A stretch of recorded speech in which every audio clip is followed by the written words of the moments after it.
Welcome to the Tearing It Up podcast. I'm your host, Taryn. We'll be tearing it up, tearing it down, and tearing it apart, dissecting all things related to those who deviate from the standard.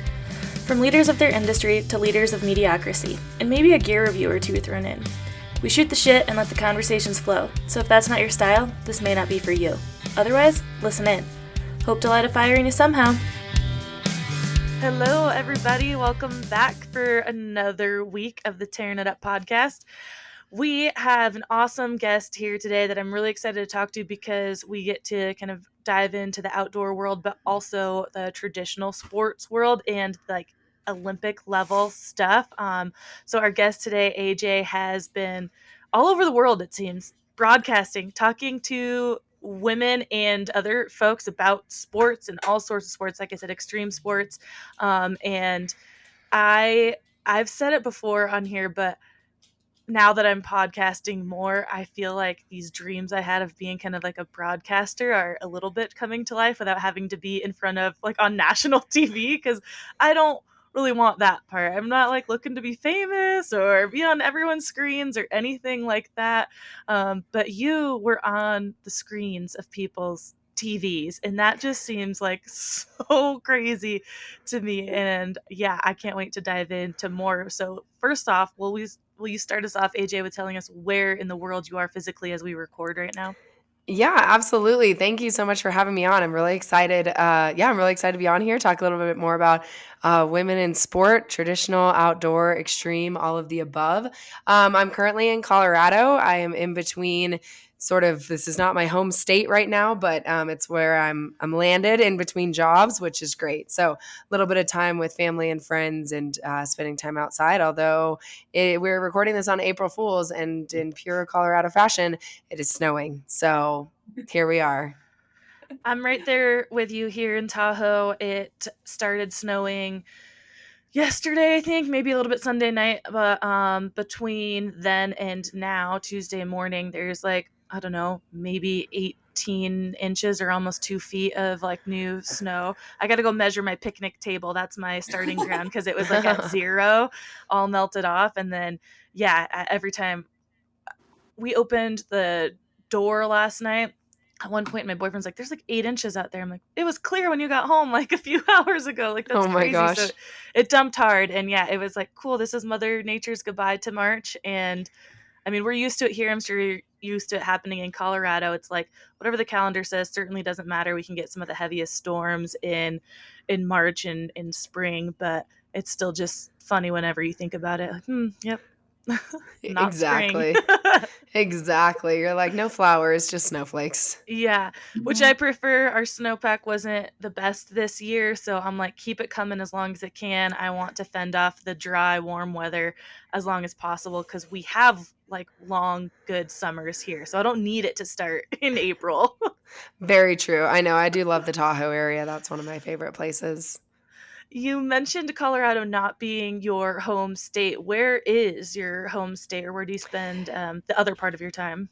Yeah, I'm a bit all over the place right now. Mostly Arizona, California, but I do kind of joke that mostly live in airports these days, which is not a habit that I would like to continue, but it is good for this season of life. And I'm really, really grateful for all the opportunities that keep me flying all over the world. So, yeah, mostly airports, if I'm being honest with you, but I'm from San Diego, California. So, yeah, love California and get back there every time I can. Awesome. Very cool. Definitely contrasting being where you're at in Colorado right now and the San Diego area. But that's what I love about just life, being able to have those contrasting moments, loving this and loving that. And they feel seemingly opposite, but I think that more people need to enjoy opposite things. Very true. Yin and the yang.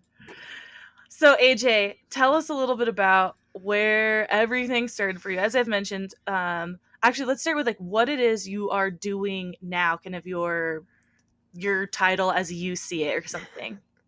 Yeah, titles is probably a better way to put it. So I'm a freelance sports broadcaster. I also have my own women's sports media company that is just getting off the ground. We're starting off we're kind of coming up on almost a year anniversary of our launch last year. So that's called, thank you. So that's called the PowHERful, PowHERful, where we tell the stories of women doing incredible things in Olympic, extreme, and outdoor sports. We're wrapping up our winter season right now, which is really fun.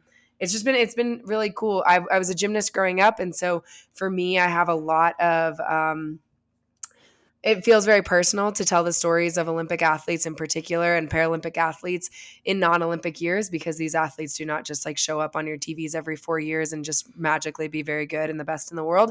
They put in the time day in, day out, year in, year out when nobody's watching. And I feel like it's about time that people start watching and paying attention to that. But it's really hard. It's just so much harder than a traditional sport where you have, you're very locked in schedules. It's often all in the US. And so the time zones aren't as hectic. These women are competing everywhere from Asia to Europe to the States to South America. Like, it's just all over the place. So, that's the thing that I'm really excited about. The thing that pays the bills is the freelance sports broadcasting. And so I work with a lot of different companies to primarily do sideline reporting and go to different events telling the stories of these athletes as they compete to be their absolute best. My primary gig in the last few years has been with the World Surf League, which, like I mentioned, I'm from San Diego, and so I started surfing at 2 or 3. And my dad, like, literally pictures of my dad taking me on a board when I think I hadn't even really learned to walk yet. So surfing is a sport that is very near and dear to my heart, and these athletes are incredible. So I've been really lucky to get to be a big part of the tour with them the last few years of, traveling all over the place from South Africa to Portugal, Hawaii, Fiji, just everywhere. Got to cover the Olympics last year in Tahiti, which was incredible. So I'm really just a storyteller, I think, is maybe the best way to put it. And whatever way that ends up manifesting itself, whoever hires me to do that, whether it's sideline or long form, or I'm heading to the Final Four this weekend to cover the women's Final Four and their All-Star game, which is going to be incredible because these are the women that are going to be the next faces of the WNBA. And so I'm all over the place, and I freaking love it. It's so fun not feeling like you have to have a box or you have to fit into a certain mold, and just being able to take each project as it comes and say, oh, yeah, I think that does fit what I'm passionate about and what I think I'm good at and what I think I bring to the table. And so that's pretty much, I guess, the short version of what I'm doing and where it's taken me. I fucking love all of that. I am just at hearing every piece of that. I'm just amped up and thinking like, oh my god, I just so inspiring. I Mm-hmm.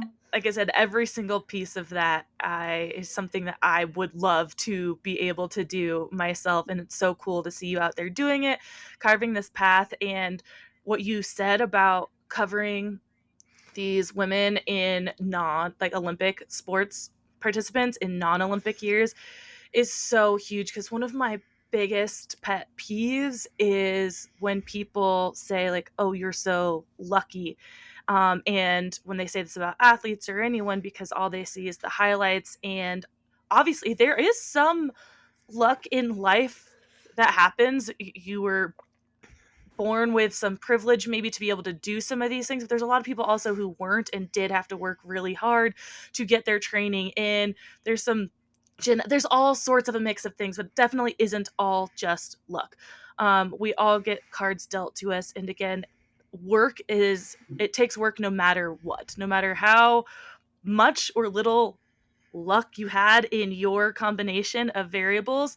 You have to work for it. And yeah, I get so tired of people not really looking into the sacrifice that a lot of people make, especially athletes. And as a coach of the high school level kids in a pretty small division, it's one thing that we just try to grind into their heads is, look, if you want this, you say you want to reach this goal, but you're really not doing anything on the back end for it. And that's why I think sports for kids is so important, because you really learn like how hard you do have to work for something that you want. It is definitely not just given to you. And that's why I think more women, girls, need to participate in sports, whatever it is. That's why I like to cover the basis of extreme sports, outdoor sports, traditional sports, because I don't care what it is. I think that girls need to be doing something. And this could also be obviously to like, music, dance, those types of things as well. An activity where I think you have to find some adversity. Yeah. Yeah, absolutely. And I think that that's one of the things that I'm so grateful to sport for is, gymnastics was, like I said, kind of my bread and butter growing up. But as I got older, gymnasts have a pretty short shelf life. So by the time I was 16, I knew I wasn't going to the Olympics. So we switched our passion to starting to do the sports broadcasting thing. But I competed in soccer, and then in college, I was a whitewater rafting guide, and I still surf all the time. I backpack, I hike. I think for me, there's something about being in nature that is inherently one challenging because you can plan the hike, you can know what you're getting into, and every single time it's going to surprise you. And Mhm. there's something really empowering and peaceful about being outside too. And so I think that's one of the cool things about getting to cover some of these women who are in these non-traditional sports is there's an element, there's like a kind of a yin and yang, if you will, of this, they find their peace and their calm outside, and yet they're doing some of the most death defying things that you can do outside, right? Like I had Felicity Palmatier, who's an Australian big wave surfer, on, and she and I find the same peace in the ocean. But my gosh, homegirl goes out and catches 40, 50-foot waves like it's no big deal.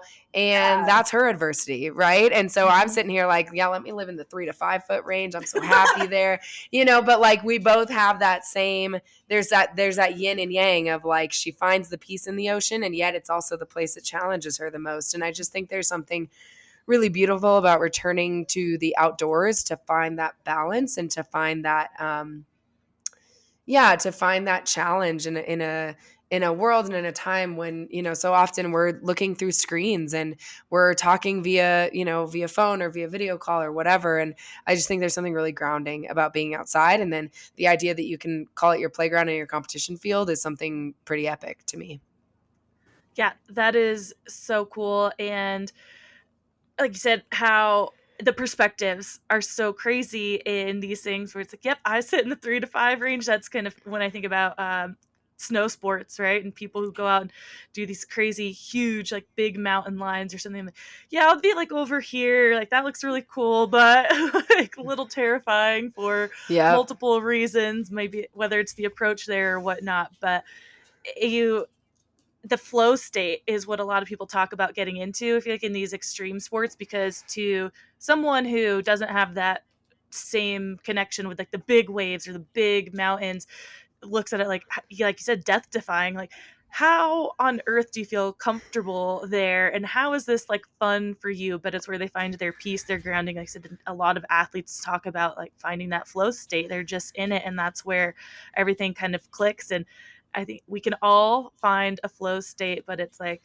where, how, when, and it can be these days, I think, really hard to connect to because of, again, all the outside noise, things happening in the world, how we are not disconnecting throughout the day to be able to even find it. I know I definitely go through phases of life where I can find it, and sometimes where I'm like, it's not, it doesn't feel like I even have one. Yeah. But it's just about that disconnecting as much as you can, or finding the things that you do like connect to, right? It doesn't have to be this crazy big like project or um, climb or hike or surf or anything like that, like, but find what hits your mind that you can kind of disconnect a little bit there. Yeah. And so mentioning that you at 16 was kind of when you were like putting up the gymnastics hat, at least in the way of like, this isn't the end goal, like I and you started to turn your focus a bit more towards broadcasting. How did that start for you? Like, did it literally start in school, like in a classroom? Did you have like a school news station? Tell us that story. Yeah, so I was really lucky in the way that I think, especially when I started in sports broadcasting, there were very, very, very few women in the industry, just in general, and there was really a lot of traditional media. Well, now we call it traditional media. Then it was just all we had, right? It was local sports, it was network. There, like, we had this, oh God, I'm gonna sound so old, but like Twitter was like really freaking new. And so there weren't all these other avenues of like podcasts and digital platforms and ways to do this in sort of whatever way you wanted. And so um I was really lucky because I grew up in a household where the gender stereotype was non existent. My mom and my grandma had season tickets to the San Diego Chargers, the NFL team, for my entire growing up. They were diehard Chargers fans. Like, my dad and my grandpa liked them. And would watch the games, but this was my mom and my grandma's thing. Like, they would go to the games together. They would watch it on Sunday. Like, I have very vivid memories of my grandma being so invested in the Chargers, which, I mean, now they're in LA, so whatever. But anybody who's like a sports fan can relate to this feeling of like, I can't watch and I also can't look away. And like, I remember my grandma Mhm. practically pacing between the room where the TV was and the hallway so that she would like go back and forth between watching and not watching. And so, that was what I grew up around, though, was the women in my family being the ones who knew a lot about football. And so, I remember being at school in high school and sort of talking about sports and the guys being like, whoa, what do you mean you know about the Chargers and like these stats and da da da da. And I was like, what do you mean you're surprised? Like, in my family, this is not weird. And so when we watched all the games, but I remember specifically one Thanksgiving, I want to say it was probably my sophomore or junior year of high school. And it was right when I was coming to terms with the reality that, the reality was that I wasn't going to be an Olympian probably like as early as 8 or 10. People knew that. But I had just given up the dream like at 15 or 16, right? Because I still felt like, oh, maybe I want to do this in college or maybe I don't. But I'd gotten hurt and there was some like fear happening and there was some weird coaching stuff. So anyway, I just sort of figured out like, okay, I don't think this is what's going to take me to college anymore. Like, I don't know what I'm going to do. And I remember sitting and watching the Thanksgiving game with my family. And I remember one of the sideline reporters coming on. And I need to go back and look it up. I want to say it was Andrea Kramer, who is one of the titans in sports broadcasting and in sideline reporting. And she was telling the story. It was the Bengals and I believe the Jets playing each other on Thanksgiving. And she was telling the story of Ocho Cinco and what he was doing for Thanksgiving and what his traditions were and how he was spending time with his mom and all this stuff that just like it her report humanized an athlete that up to that point for me had simply just been like this almost like this demigod, right? Of like Yeah. the top of his game has just seems so unrelatable because he's so incredible at his sport. Yeah. And I remember being like, dang, that is so cool because now I have an added point of why I would root for somebody because now I know that whatever the story was, right? Like he's spending more time with his mom or like all of a sudden I have something that I can feel related to this guy that I have nothing else in common with. And that was the moment that I was like, dang, I want to do that. Like, I want to humanize these athletes. I want to make sure that people, sports is this incredible thing where it brings together all different walks of life, but you leave so much at the table if you just leave it there. And I felt like sideline reporting was doing what I wanted to do. There was obviously, and at the time, it was really the only place that I saw women. Like, it was really the only place that women had a spot in broadcast television. And so, in sports. And so that was when I started going, okay, I think I might want to do this. So chose the college partially because they had a great broadcast journalism department. And so in college I really threw myself full force into it. I was, the reporter at the newspaper. I hosted the like news at the college or whatever, right? Which like nobody, including our parents, watched because like it was like closed cable television and like nobody like you couldn't watch it. Like I don't even know how you would watch it if you wanted to watch it. But worked at the radio station, would check out the camera, would take it to the basketball games, even though we had no live broadcast of the basketball games. But I would act like I was a sideline reporter. I would act like, I remember standing there, flipping the camera around and practicing stand-ups and saying, specifically waiting for the buzzer to hit because one of the pieces of advice I got was make sure that they know you can keep your cool and your train of thought in the middle of chaos. And so I was like, okay, well, I know when the buzzer's going. So I literally like turn around, wait until there was 5 seconds left on the clock, and then I would come back and I would do my report, have the buzzer go off, and keep going. Like, it was like a very intentional. So I was pretty one track minded once I decided that I wanted to do it. And so I did it in college, had some really great internships that helped me get to where I am. And then took my first job in Denver, Colorado. And I was working for what is now the Olympic Channel. It was Universal Sports at the time. We were doing all the qualifying events leading up to Sochi in 2014. So got to work with some incredible people, including Jenny Kavnar, who is another trailblazer in women's sports broadcasting with the Rockies now. And from there, got my first job in local sports in Arkansas. Went to Fayetteville, Arkansas as a San Diego girl who'd never been west of the Mississippi. Cut my teeth, and then have made a few more stops along the way, but that's the long story short-ish of how I got into sports broadcasting. I love Tenacity, it. my friend. Good Yeah, on you. absolutely. I love that. Like Amber said, just tenacity through it, and simply from being a kid going to school talking about sports and hearing boys like the reaction like what do you mean, like why is that not normal, and just kind of going through life like, well, it's normal to me. And so just being able to grow up in a house where it is normal, like that changes so much, right? And there's a lot of women and girls out there who don't have that support, which is why I'm passionate about doing what I'm doing, because I, like you, grew up around a family and friends who were super supportive of what I did, never questioned. If they did, they kept it to themselves of like what I was doing, the sports I was choosing. And it was like, no, there's no option. Like, we're not gonna let anything stop us. My brother and I got treated the same way. Like, you're both playing the sport, you both have to work hard for it. This is what you have to do to be good at it.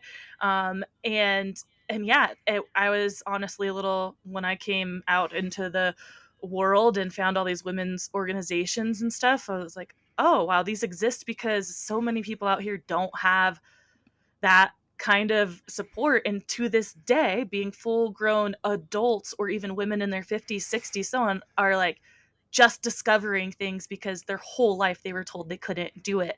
And that's just insane to me. And so I want to break that. And I think it is happening a lot with young girls, but it's like, if you aren't told from a young age then you can do something, then you can just go into like a shell of yourself and have just this whole like tunnel vision life, just not knowing what was possible because a few people that you were close to when you were young told you couldn't. Like, that can just Yeah. totally frame your entire life. And I want to make sure there's people out there like us who can break that for people, that they don't have to wait until they're in their 30s, 40s, 50s or whatever to realize like, oh, I can do this. Like, it's anyone can. I can be that Yeah. person. Because there's still obviously not a lot of women out there doing it. A lot more, but still, I think I hear the chatter of men and even women, just people saying things about women sports broadcasters and reporters too. If just it doesn't have the same, vibe, Mhm. or even like stand-up comedian stuff, right? Like, they just would prefer to hear it from a man and still don't take the authority from a woman in those aspects. And how you mentioned that watching that Thanksgiving game and the woman sideline reporter like humanizing the athlete, my thought was, I wonder how many men listening were like, oh, of course that's what she's going to talk about, instead of like talking about stats of the game. And did you have a lot of roadblocks like when you were coming up and doing this, even through college, trying to be this sideline reporter, of people in your ear kind of telling you like, oh, you're not good at it, and people don't want to hear like those stories that you want to tell? Yeah, so funny. Part of the reason that I go by AJ now is because I was sending out reels and emails to news directors when I was in college and getting flat out non-responses and rejected because they weren't looking for a woman. Because if anything, a sports department can have one woman, but that's it. So if they already had their woman or they weren't interested in having a woman, then I didn't get a call back. And so AJ was a nickname that I had bestowed on me a little bit when I was a whitewater rafting guide. And for me, the river and guiding, I was gosh, I think I was like 21, somewhere in there when I first started guiding. And there was a strength in myself that I found as a guide. And even in that, like there was a like I my worst, when I say worst, the boats that had the most listening issues for me as a whitewater rafting guide and a 20-year-old girl were oftentimes the ones that had middle-aged men in them, because there was a lot of elements of like, they would do the stroke that they thought they were supposed to do, and I was like, that I didn't ask for that. And they were like, oh, well, I thought that's what. No, just wait for me to do it. Like, I know what I'm talking about. I've been trained very well. Just chill for a second. So even in that, right, like there was an element of like, I learned how to stand up for myself in a way that I hadn't had to before. And so when I came back from being a guide and got back into sports broadcasting, there was an element of I want to take that strength with me. So I continued the nickname AJ, and now it's like what I like. It's very weird when somebody calls me my government name, and but it's a way like earlier that I really was. It was an intentional decision to embody that strength and that tenacity that I found on the river that I hadn't found maybe ever before, and so as I was going through, yeah, there were definitely of course there were roadblocks thrown up because I was a woman. But I think there were also, to their credit, right? Like there were also men who reached out a hand and said, "We see what you're doing, and I think it's special." And so there were both a lot. Like at every stage of my career, there were both. I think it's easy, especially well, in the moment, it's really hard to give both of those voices the same space in your head. But the further removed I am, the easier it is to turn down the ones that didn't believe in me or that questioned me, because obviously they were wrong. And like obviously that didn't work out for them, right? Like the ones who said I wasn't going to make it, and like like that, it's simply not true. And so now the further removed I am and the more confidence I have in myself and what I'm doing, the more that as I look back, those voices that were very encouraging and that were very adamant of like, yeah, take up the space. Like you've got this. You can ask. It's something as simple as asking a question in a press conference, because so often, like I would go to these press conferences for Arkansas football and there was like one or two other women in the room, maybe, but how it works, right, is you get called on. Like it's like a freaking high school class. Like the coach calls on you to ask a question, or you jump in and you have to step over people and get your word in. And I remember the men who and the other reporters who would jump over me when I started asking a question. And then I remember slowly but surely being like, nope, I'm going to keep talking. I started talking first and I will continue this conversation. But I remember the ones who talked over, and I remember the ones who always stopped when I also started. You know what I mean? So I Mhm. think there were definitely roadblocks, but the further I get into this, the more I'm capable of controlling the dials of volume, of whose voice I listen to and whose voice I simply don't give any credence to. Not that they're saying the same thing I've heard for 15 years, right? So like I'm so bored and like it's just background noise. But it also doesn't matter. Like I know what I'm Mhm. doing. I know what I'm doing. I know what I'm confident about. I know where I have to learn. I know, like, I'm not saying that I'm like the perfect person or like the best sports broadcaster on the planet by any stretch of the imagination, but I know which voices to turn up now. And it's certainly not the internet trolls. Like it's Yeah. certainly not the ones who are questioning whether or not, like I just had, for example, something that would have derailed me along like a few years ago. Even I just interviewed Joanne Defay, who's an Olympic surfer, French surfer. She's on the World Surf League's championship tour. She just competed in a competition, a surf comp in Portugal, 4 months pregnant. And she was really open about the fact that she was doing this, and she was doing it because she wanted to prove that women could. And that, like part of it was to prove that women could, but part of it was because she was like, I don't have to give up who I've been for the last 15, 20 years of my life, because I want to become a mom also.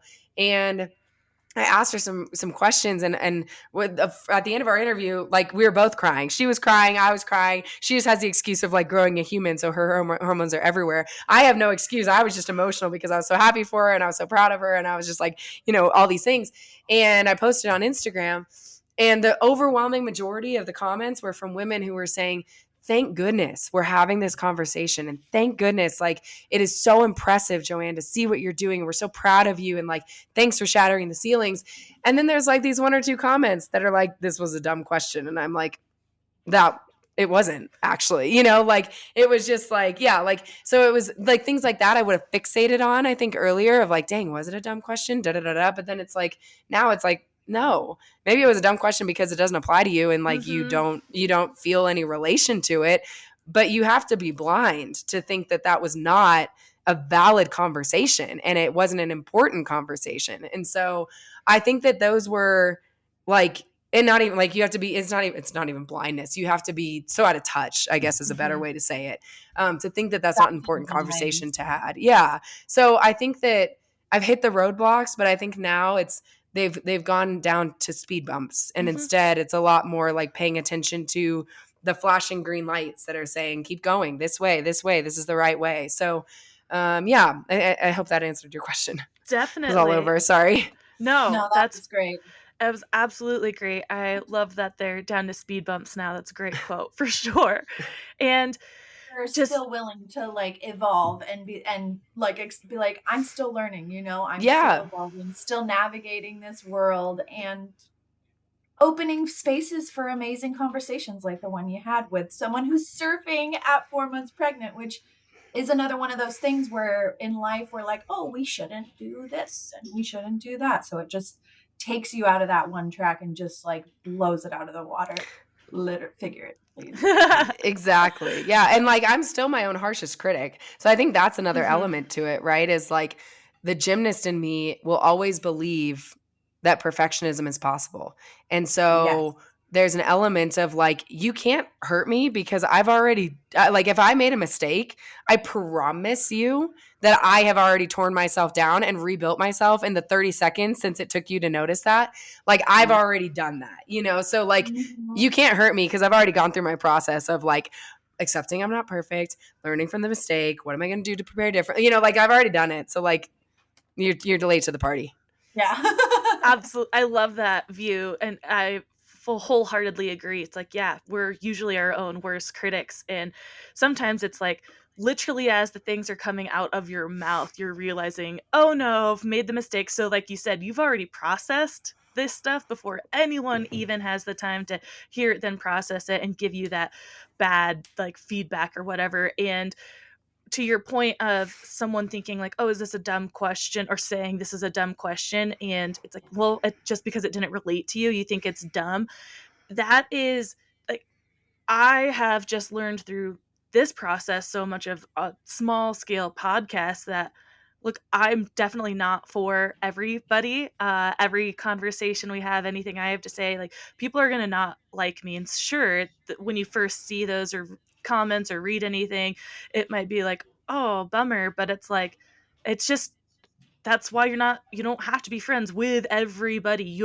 There's people that don't prefer personally. So it's like we're just not made to be for everybody. So not every question, every interview, everything is going to hit for everyone. And this world is full of what 7 billion people or whatever. So of course, someone's going to give you bad feedback in something and criticize you, and it's very hard to keep going, and especially how we put ourselves out there these days, and you can get inundated with the negatives. But and it takes so much, again, that word tenacity coming back, and grit and resilience to push through these things because we have so many more sources on us to hear that Yeah. negativity. But like I said, you got to follow those green flashes and keep going through it and remember that, like, hey, you got a goal, you want to do something, keep going for it and remember that no one can be worse on you than yourself probably, and just learn, like I love what you said, to dial up or down the certain voices because it's impossible to not hear them at some point. You can the volume might be really low, but it's gonna happen. You just have to filter through it, and I think it takes a lot of time for people to get to this point.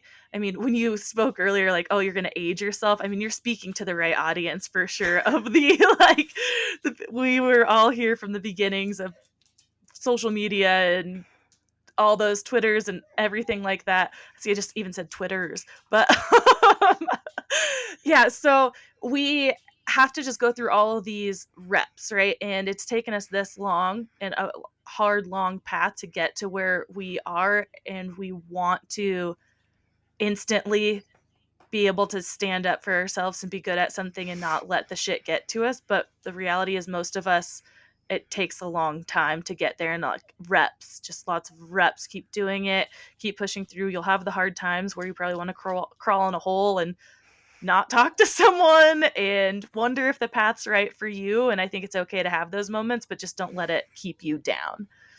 For sure. Yeah. When you were in Arkansas, like you said, that's a crazy, it feels like a 180 from San Diego to Arkansas. Did you go like straight from San Diego to Arkansas just for the job? And how long were you there? Yeah, I had a brief layover in Colorado for the first job, and then I did like some freelancing and stuff. But I was in Arkansas for 2.5 years, and this is not like there were really beautiful parts of Arkansas. The job was not necessarily often one of them. But that was where, I mean, yeah, the job was not necessarily one of them, but I made I made some very good friends, people that I'm still in touch with today, because local news is there's just not really anything that I've experienced like it, especially if you're interested in the sports side of it, because, um, local news, I think it is so important. I think it is so freaking important to have local news stations who are telling the stories in our communities and where we live, because it's so easy to sort of just stay focused on like the national news and all of that stuff. So from a news perspective, I really place a lot of value in local news and the journalists who are working really, really hard to tell unbiased stories, to tell the stories that matter in the community. And that being said, local news is often historically very understaffed, very under resourced. And so you are doing your best with very little. And when you go to sports, that gets even smaller. And so, my first market, I was shooting my own stories, I was editing my own stories, I was producing my own stories, I was hosting everything. Like I was everything all the time at once. And in some ways that's really helped me, because with the growth of social media now, I make and create and do all of my own TikToks and all of my own, things. It just translates. So I feel like in some elements that really helped me to be an everything kind of person. Culturally, like I didn't mind living in the South. I really like there were parts of it that I really was not great with.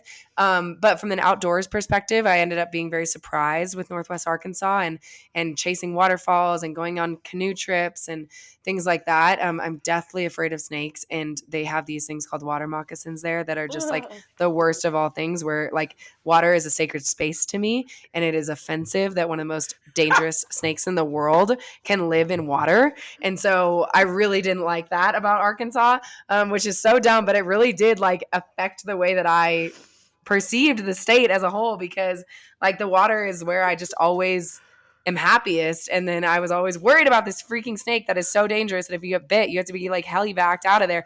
Anyway, so but it was good. Like I learned a lot. I had to cover local news, I had to cover severe weather.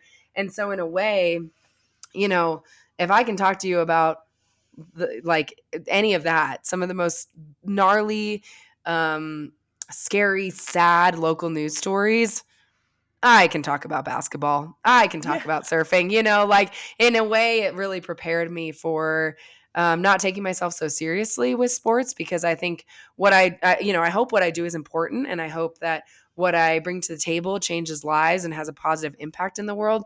And also, at the end of the day, like no one's life is at stake because of my reporting or because of what I'm doing. And so I think it helped me in a lot of ways. Not trying to go back anytime soon, but also like again with the distance, a lot more gratitude for what that place taught me.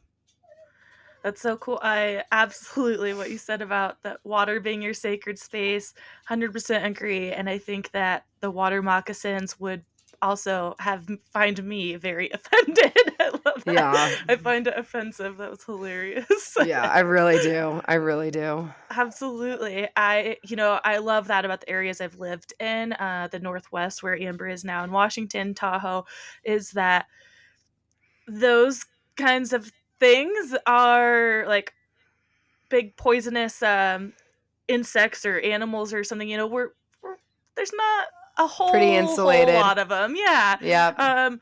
But I mean, we got to worry about mountain lions and bears, which to some Sure. people are like, that's Explain. offensive that a bear's trying to break into my house all the time, like just stop. But like, Yeah. I don't I know, just loved my different. time. I lived in the Northwest for 5 years in Portland, and I loved it there. It is just one of my favorite. That was after the Arkansas job, I got a job in Portland, Oregon, with a Oh, what a local station there. contrast. Yeah, look, girl, why live in one place when you can just live everywhere? We've done it Absolutely. all. Desert, ocean, mountain, south, northwest, we've done it all. I Well rounded. Yeah, Yeah. so but I love the Northwest, and I think from an outdoor perspective, oh my gosh, I just am such a sucker for a waterfall that Uh-huh. being in Oregon was just a dream for me, and then we did a lot of rafting on the White Salmon and up in Washington, and so, yeah, I love it there. I'm a sucker for bridges and waterfalls because of the Northwest. But Yeah. that was my next question, a perfect segue into like so from Arkansas, where do we go? What was the job that took you to Portland and back on So the I got West? Yeah, so actually the reason we moved to Oregon was personal. My husband got a opportunity there to continue his career, and so we moved to Oregon. I moved really without a job. Great move. And but I was so burnt out actually after the Arkansas job that I really had a moment of indecision of like, do I still want to do this? I was just young and audacious and dumb enough to like I looked into grad school because I had never competed in college. So I was like, huh, is there a sport that I could do that's like kind of a niche, like I'd always wanted to try pole vaulting. So like I literally was all over the map when we moved to Oregon of like what I wanted to do. Ended up getting a job with the local CBS station in Portland, Oregon. And that was really fun. I feel like if Arkansas is where I cut my teeth, Portland is where I found my voice because it Mm. was there that I really realized my passion for storytelling. And I had the space, I had the time, I had the resources to learn that. Whereas in Arkansas, I felt like I was just in survival mode so often with my job that I didn't really have the time to be like, oh, this story really like gave me life. It felt like it made a difference. And, there were like one or two of those in Arkansas that I was like, oh man, if I could do this more often, I'd really like this job, or I'd really like what I was doing.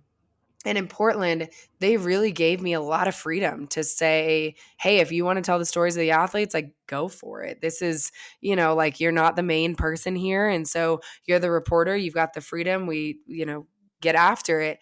And the city of Portland, I just felt so freaking embraced by that sports community. It was so fun. Blazers fans were incredible. That was where I really got a chance to dive into women's sports more often because Oregon women's basketball was the best of the best. Oregon State also had a really, really good program. Not as many of the superstars because this was the years of Sabrina Ionescu and Satu Sabali and Ruthie Hebert at Oregon. And they had the Thorns, so I got to get into NWSL. And so Portland, I spent 5 years-ish in Portland, and I loved it. I felt like, I've kind of tried to approach, as I've looked back on my career and as I make decisions moving forward in my career, I've really tried to what I call up my percentages. So like in Arkansas, I would say that I really enjoyed like 45% of the job, maybe 35% of the job. In Oregon, that number grew to like 65, 70% of the job. I really loved and I really found a lot of passion in, a lot of purpose in.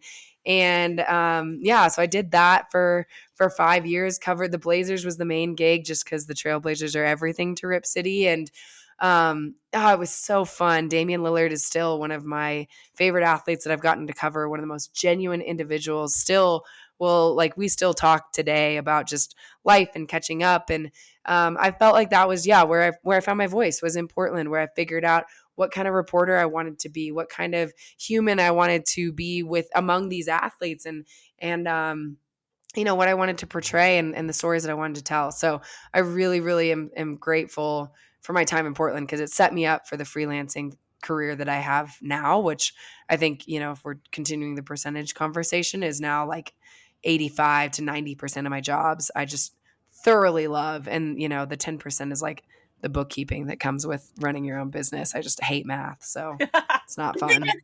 What a great focus to like base your measurement on, is like how much you're enjoying the gig. Yeah. I have a question about what it was like coming from Arkansas, reporting there, and then going to Portland. Like, did you feel that the growth within you was because of the demographic landscape between the two? Like, did you feel safer reporting? Like, what do you feel it was that Yeah, kind of? I don't think it was a matter of how I felt, as more of um a certainty that I wasn't going to repeat some of the things in Arkansas. So when I say that, I mean, there were certain things that I compromised on in my career and in my personality and in my, even like a very basic example is that I had to my bosses told me that my curly hair was unprofessional. And so in Arkansas, I had to literally alter my appearance in order to be sort of on television. And that was nothing compared to the women of color that came through Arkansas had with this boss in particular, and this culture in particular. There was a lot of conversations about looks and about appearance. And it's kind of weird because in some ways, right, like we're in a front facing like position. So to some extent, you understand there has to be a professionalism, there has to be a look. And at the same time, there is a bridge too far that is like really easy to see in hindsight, right? Like really easy in hindsight to be like, no, that was wildly inappropriate to tell somebody, how they could wear their hair or what they had to, it's just all sorts of things. So coming out of Arkansas, I was so burnt out that I remember going into my interview in Portland and saying, hey, one of my non-negotiables is I'm going to show up as I am. That means sometimes I'll straighten my hair, sometimes I'll curl it, like sometimes I'll do that. But like this is what you get. This is like what you see is what you get. And I'm not somebody who's super, I wear makeup. I'm not like against makeup by any means, but like I'm going to show up as my authentic self. And if that's a problem for you, that's fine. But like this isn't the job for me. And so I think that really allowed me, I found I knew that what had happened in some aspects of Arkansas and the job there were so, I was so unwilling to carry them forward that I came in with sort of a, my way, the highway attitude to these interviews, which is ironic because I was the one interviewing, but I just knew that who I was no longer up for debate, and that I knew that who I was either going to make it or break it in the industry, but I wasn't going to try to be somebody that I wasn't, and I wasn't going to change my appearance or my style or my voice to fit a company narrative. And they were great with it. They were like, cool. I don't really know why you brought that up, but like, sounds good. Like they were a little bit like, it was like, okay, whatever, like don't come in here looking like a scrub, but like, we don't really care. And it took me a long time, even after, it was kind of like all, it was all a facade in the interviews of like, oh, I'm so tough and da da da da.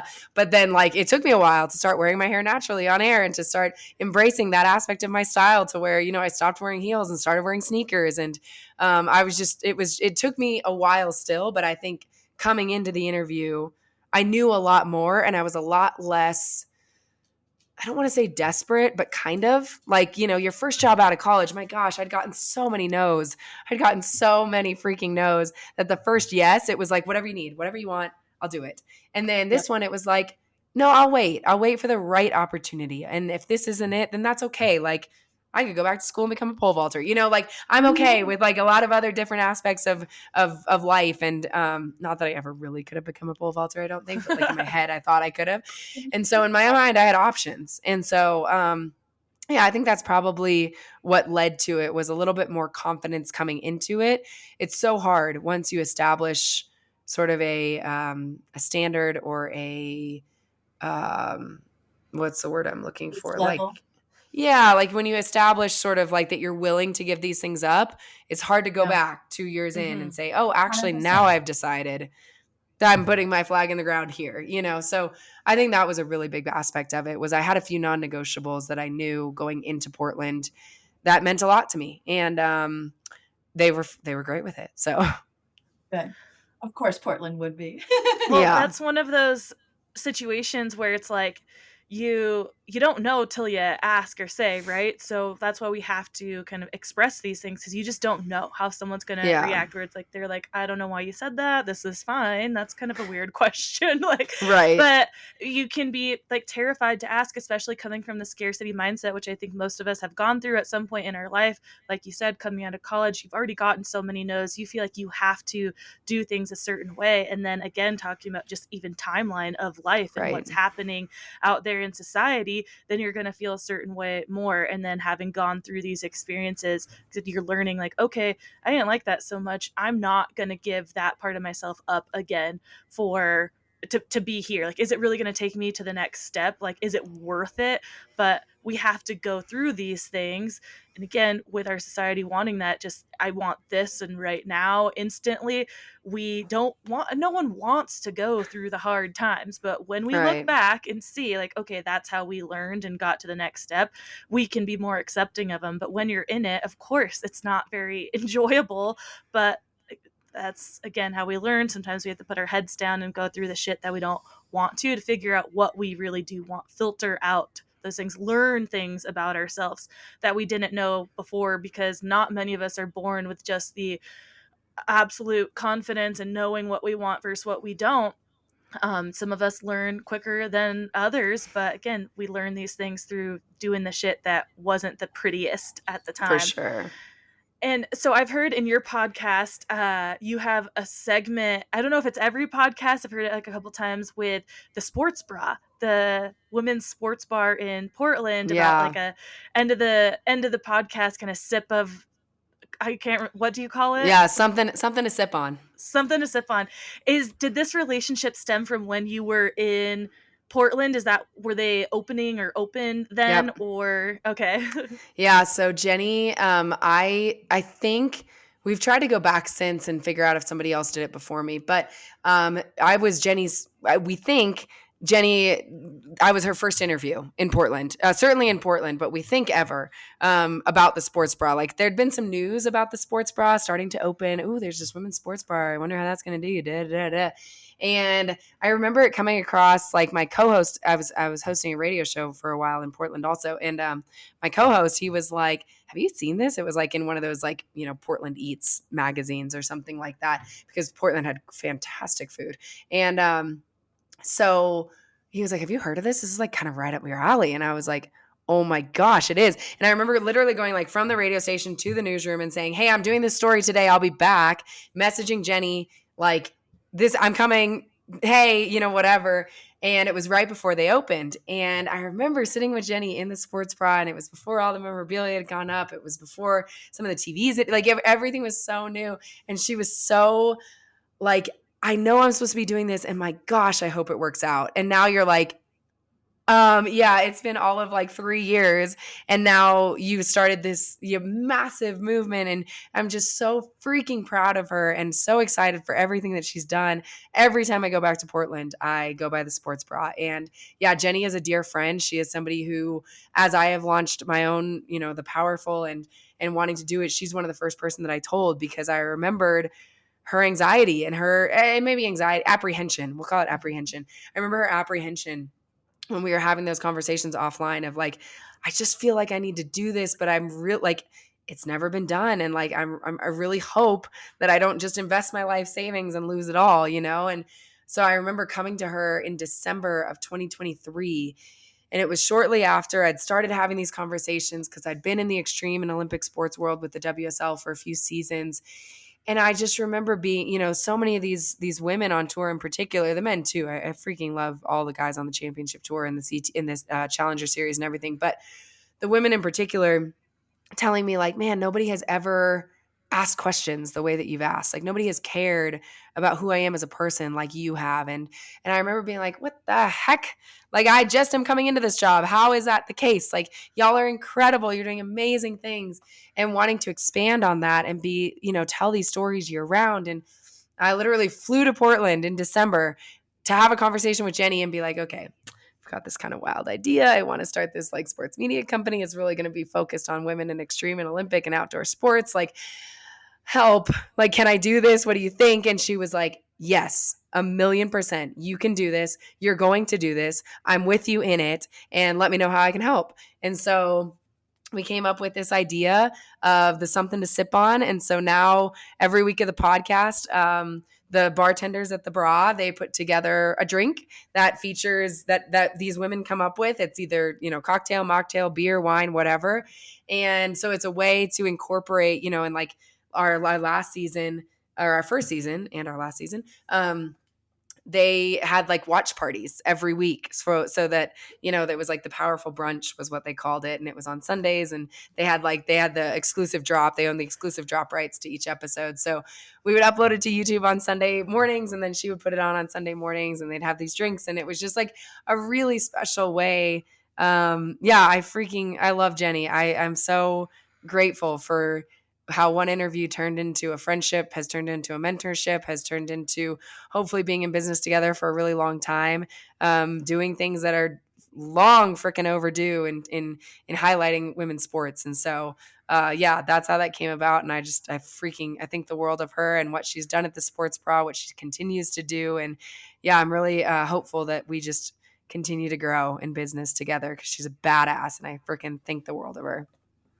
That's so fucking cool. I haven't been there yet, but every time I go home to Washington, I'm thinking like, I gotta go down to Portland. It's only a couple hours away. I did message them a while back. I need to reach back out through email, but I was like, I had a dream of like doing a live podcast recording there. And yeah, I want to do more out in the world. I was like, that would be an amazing spot to do something maybe someday when they have like the NCAA women's wrestling first D1 championships going on, there or something you go. like that. Exactly. I love it. Yeah, I love it. And Jenny's a big so idea cool. kind of person, so she'll be all about it. I love it. Well, before we wrap everything up, of course, we have to get to how you have structured your freelance journalism, sports broadcasting, because I think a lot of people out there, freelancing it's been on the trend for a long time. I just started freelancing for marketing and whatnot. But I think now that remote work is just so much more available, it is a lot of people's dreams to be a freelancer, because you think about, well, the freedom that you have from about like setting up your own schedule, choosing who you're working with and whatnot. But again, you very hard to just go start out of nowhere, especially something like broadcasting. How can you just go from like, oh, I just got out of college and now I'm going to go start my own, business here? How did you make that transition to freelance broadcasting, or like what does that look like for you? Yeah, great question. I think the way that I have made it in freelancing is through being myself at every single stop before, and being kind of my authentic, interested in who you are as a human, not just as a boss, not just as a job, not just as a, check to cash, because, um, a lot of jobs have come from past relationships. A lot, like the Olympics job came from the company that I had worked for in Portland. And so it's like the company that owned the station that I worked for in Portland. And so I think that is a really critical aspect to freelancing, is that so much of it is relationships. So much of it is, how do you come to mind when you come to mind for people who are making the decisions? And so for me, I think, I don't know if it was growing up. I mean, it had to be. I'll credit my parents for sure. Of like, I just have really tried to be, even when I really didn't like the job, even when the job was really challenging, really hard, I really tried to be the best version of myself to my coworkers, to my bosses that I could be. And that doesn't mean that I was just, a doormat. That just means that I was proud of the way that I represented myself, even when I got into arguments or even when I got into disagreements with whomever it may be. And so I think the way that I have been able to make it in freelancing is I had built a reputation of being an athlete first reporter. I had built a reputation of being a storyteller, and that's the voice that I found in Portland. And so, I had this body of work and these sort of endorsements, whether they were from athletes or from coworkers or from bosses or whomever, to say like, nah, this is who she really is, and give her a shot. Let her, hire her for this. And I've got a really amazing team too at Octagon, my agency, who has helped put together a lot of opportunities. The WSL one was tenacity. I had been emailing them persistently, I think every year since like 2015. Like I have emails going back to like, hey, my name is AJ. I'd really like to work for you someday. And like, I'm full-time now, so I can't be now, but I just want to put you on my radar, like put me on your radar, da, da, da, da. And they were the first call when I decided to go freelance. And, when I made the decision, I made the decision in probably like February of 22, maybe March of 22. And immediately it was like, okay, start the reach out process, call out, all these old colleagues, figure out who's hiring, whether, at the time I was kind of interested in being an NBA sideline reporter. So it was really hitting the ground running. And like I didn't end my contract until I want to say May, like end of May. And I had my first job in July, but my gosh, that first 6 months especially threw me straight back to the scarcity mindset. I was like, oh no, I've got 2 jobs and like that's it for 6 months. But the really great thing now is with social media, with TikTok, with Instagram, but like TikTok, I think in particular, you can tell the stories without a freaking credential. And that is something that was so hard for so long. You had to have a credential in order to tell the stories. You had to be in the building. And now you don't. Like you can go out there and have opinions and write stories, and for better or for worse, sometimes for worse, for sure. You can create your own voice. And I think for me, I really tried to approach those first 6 months as like, what do I want to do? What are the stories that I want to tell? So I started doing these little series on TikToks, and they didn't work, to be clear. I had like 200 followers, and like it wasn't until the Olympics that my TikTok really blew up because people were so interested in surfing, and I was the only one in Tahiti. So it wasn't until then that everything blew up for me. But I think that I was really lucky to have support too. Like my husband had a job, and so I could take a step back from being the primary sort of breadwinner, and he could cover our insurance and things like that, which sounds so mundane and so like lame, but it made a massive difference. Yeah. Because if I hadn't had that support, even with my experience, even with 10 years in the business, I would have really struggled to make ends meet those first 6 months. And I would have had to be a lot more intentional going into it about making sure I had something saved up, because it is hard and there's no guarantees. But I always say that I would choose this hard over the one where I've got the steady paycheck, but the percentage is way lower of what I enjoy about the job. And so I don't know that I'll choose this hard forever, but right now it's the hard that I want, and it's the one that I'm so grateful for, and it's the one that has allowed me to start building my own business. And I think for me that's really the dream, is to continue to tell the stories of these leagues and these athletes, and I would not give that up for the entire world. And I want to keep building upon that. I want to take these minute and a half interview that I have with Joanne DeFay and like, let's get her in a 35-minute podcast. Let's get her in a 40-minute podcast to where we can go deeper. We don't have to have it squeezed into the confines of a broadcast. Right. And so I think that's how I've made it, is a lot of help, a lot of relationships, a lot of people have come up and vouched for me. And, nobody makes it anywhere by themselves. And so the thing that when I'm talking to college kids or young people trying to make it in this business, it is that it is still freaking small. It has grown a lot and it is so small. So be very aware of that, and just know that like opportunities do come or get passed by because of the reputation that you build as a coworker, as a reporter, how much integrity you bring, what kind of journalism you do. And like I would get passed up in a heartbeat for a job that required statistics. I don't do them. It is not my thing. It is not my vibe. I don't like it. So that's okay though, right? Like I'm okay with that. But I've built a reputation of not being a statistics girly. Like I'm a storyteller. So hire me for the storytelling. Hire me for the play-by-play where I can really dive into these stories. But if you want someone to break down the stats of a game, I would say no to the opportunity because it's not one that I'm going to thrive in. And so I think that's the biggest thing that's helped me in freelancing is this is a small world. And I mean, my gosh, like Ari Chambers, who's now at ESPNW, or at ESPN, but she built Highlight Her. I owe that girl so many things for saying my name in rooms that I am not in. And I want to be that for other people. I want to be the kind of person who says, hey, this is not a great fit for me. I can't take it on right now, but I've got the perfect person for you, you know? And that perfect person comes to mind because of who they are as a coworker, because of the integrity that they bring, because of the way, my God, like I remember I'm going to keep harping on Ari, but I've got a dozen of them and I'm so grateful for that.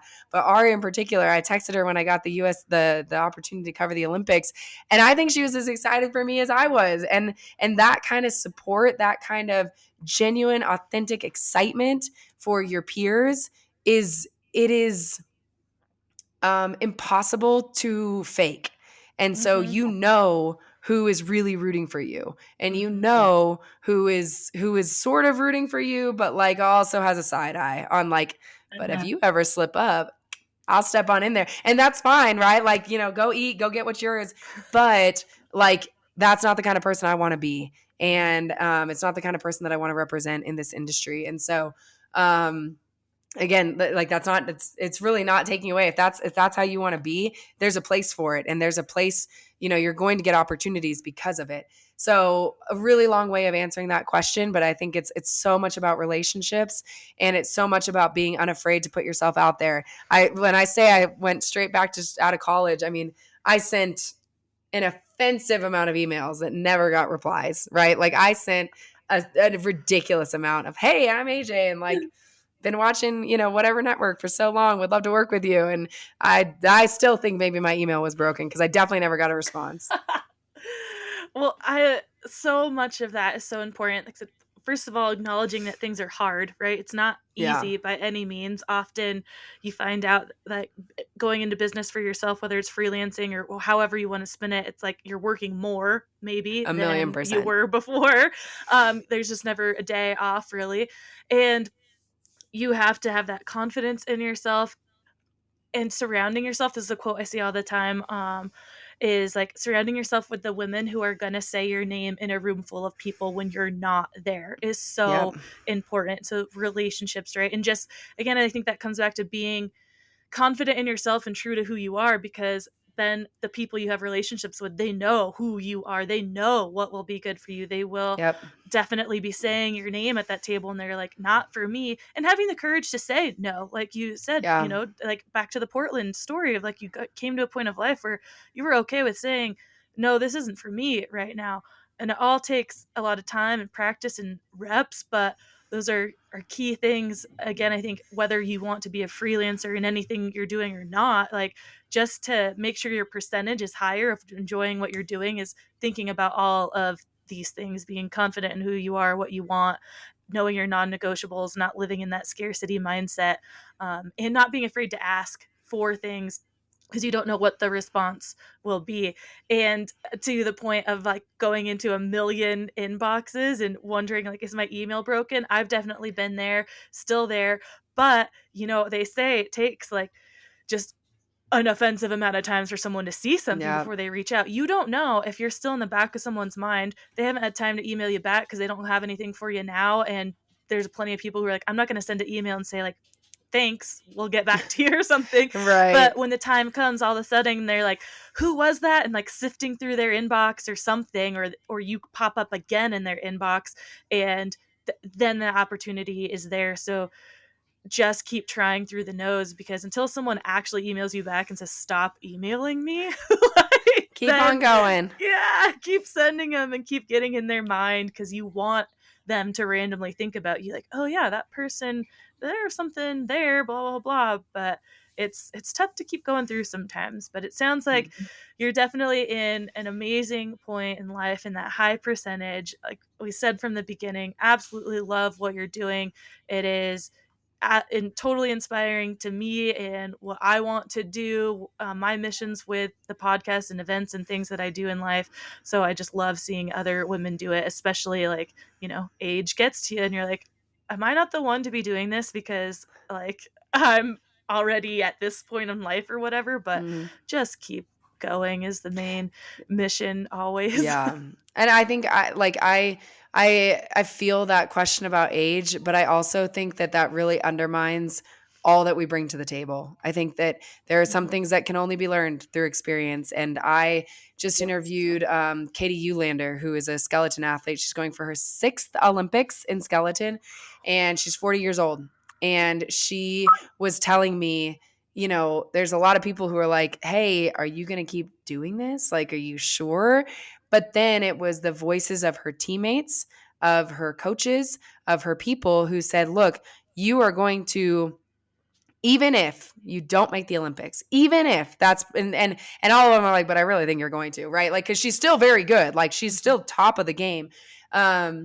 You are going to make a difference just by trying. And I think my husband makes fun of me all the time because I am such a results oriented person. I really like results. Like when I go for a hike, I'm not hiking to hike. I'm hiking to a destination. Like I'm out there trying to achieve a goal. I'm a task oriented person. I'm not let's do this for a certain amount of time. No, I want to go to the gym and I want you to tell me how many reps I'm going to do. I don't want to know how much time I'm going to spend. So I am trying to learn how to become a little bit more process oriented and believe this whole woo-woo thing that's been said forever, which is the journey is the destination. And like, frick, I think it's finally setting in. Like, I think it's true. And it's so annoying. Yeah. It's very frustrating to have to relearn. But I say that to say that, like, I think it's easy to get caught up in the age thing, but like, we're in the prime of it, girl. Like we are in the prime of, I've got the experience. I've got the youthful tenacity. Y'all can't tell me nothing. Like I am still like, we're here. Go after it. Get after it. If Katie can go for a freaking 6th Olympics at 40, we can go after whatever it is we want. So I think that is, don't believe it. Cause that's just another social construct that's trying to get in there. And it's just, I don't buy it. 100%. Yep. I am right there with you on that same exact path of results-oriented, task-oriented. I am not about enjoying a slow walk for no reason. Like, it's really hard for me to do that. But yes, like in the process of learning to enjoy the journey, yada yada. But exactly. All right. Well, AJ, 2 things before we wrap up. One, obviously, I'd love for you to tell everyone where to find you, listen to PowHErful. And if you don't mind sharing, because I wanted to ask this long ago, what is your government name? Oh gosh, it actually stays a government name because I just like it staying a government name. Yeah, I like it staying a government name. But podcast is the PowHErful, PowHErful. So you can find us on pretty much every social. We're not on TikTok yet. But that's because I don't have capacity yet. And then AJ.McCord Sports on TikTok and AJ_McCord everywhere else. Instagram, I do have a Facebook. I don't use it. I do have an X account. I don't use it. So really Instagram and TikTok. Find me there because that is where I post the most often. And that's pretty much it right now.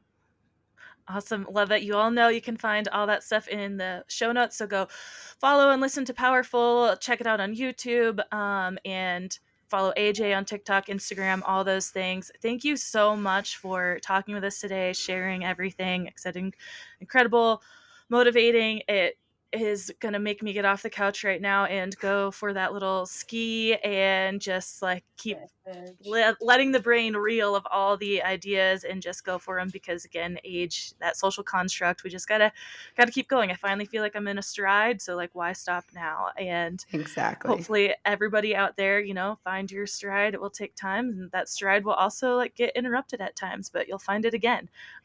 So thank you again so much, and everybody out there listening, we will talk to you next week. Thanks for having me. Of course. We hope you enjoyed this episode and would do us a huge favor, since we don't have any sponsors or anything like that, and would rate and review us on whatever platform it is you use, Spotify, Apple, Stitcher, whatever it is. And if you're listening and downloading just through the website, tearingituppodcast.com, leave comments. We'll definitely engage back with you. And on social media right now, we're just on Instagram. Tearing It Up Podcast is the handle. Like the post, share the post, comment on the post, whatever it is you got.